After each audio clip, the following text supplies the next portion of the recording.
Ayan po, gawa po ako ng sauce. Ayan, 2 tablespoon soy sauce at yung 3 tablespoon oyster sauce yung nauna.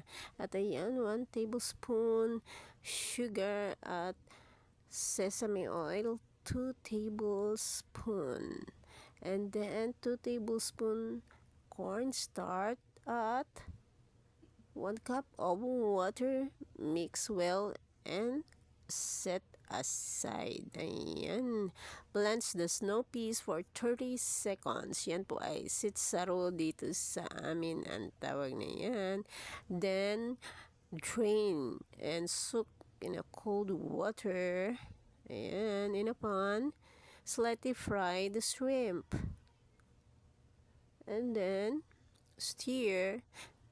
Put garlic mince, saute, 1 medium onion cut into chunks.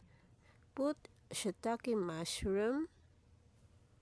Add carrots.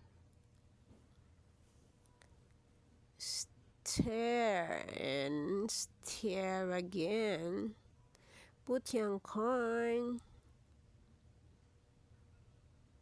And add again mushroom. Paghaluin natin, then add cabbage. Ayan, haluin ulit. Mix and mix. Ayan. Put the sauce. Put the sauce and stir again.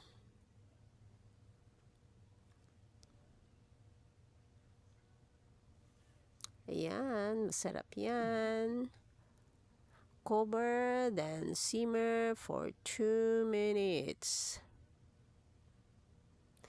And put the shrimp and the snow peas, sitsaro, ang tawag dito, then stir again ng dahan-dahan. Ayan. At ready to taste. Yummy, yummy. Ayan po, cover for a while. Then, add the red bell pepper. And then, add again scallion. Yung dahon ng sibuyas. Ayan. At slowly na haluin. At ayan, tapos na po ang aking pagluluto. Wow. Come on, ready to eat. Thanks for watching, guys. Wow.